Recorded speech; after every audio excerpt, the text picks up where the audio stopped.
அனைவருக்கும் வணக்கம். என் பெயர் பிரதீப். நான் ஊராட்சி ஒன்றிய நடுநிலைப் பள்ளியில் படிக்கிறேன். மழைநீரை வைத்து செழிப்பான இந்தியாவை உருவாக்குதல். ஒரு நாடு முன்னேற்றம் அடைய நீர்வளம் மிக மிக முக்கியமாகும். நம் இந்தியன் திருநாடு செழிப்பான இந்தியா திருநாடு செழிப்பான மாற விவசாயத்தில் உணவு உற்பத்தி செய்து தன்னிறைவு அடைய நீர்வளம் மிக மிக முக்கியமாகும். தற்போது இந்திய மிகப்பெரிய சவால் நீர் பற்றாக்குறையாகும். நீர் பற்றாக்குறை காரணங்களாக அமைவது மழைநீர் வீணாக்குவது, நீர்நிலை தொழிற்சாலைகளின் கழிவுகளாக கலப்பது, கடலில் சேர்வது போன்றவையாகும். நாள் முழுவதும் ஒரு ஆண்டுகளுக்கு சராசரியாக 1100 மில்லிமீட்டர் மழை பெய்கிறது.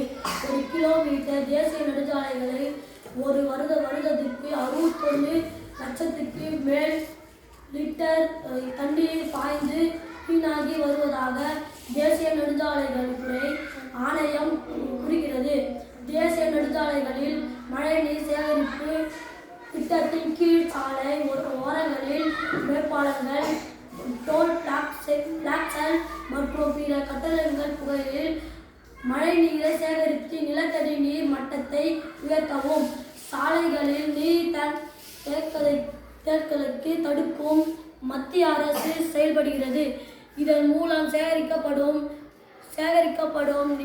திருநாட்டில் பல தேசிய நெடுஞ்சாலைகள் உள்ளன. தேசிய நெடுஞ்சாலைகள் குப்பைகள் இன்றி மிக சுத்தமாக மத்திய அரசுகள் சேர்ந்து மாநில அரசு பராமரிக்கின்றன.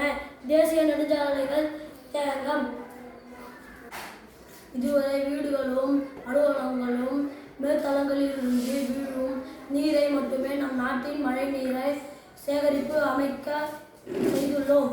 இனி வரும் காலங்களில் தேசிய நெடுஞ்சாலைகள் வீணாகும் மழை நீரை சேமித்து நாட்டின் நீர் வளத்தை பெருக்கி தன்னிறைவு அடைய முடியும்.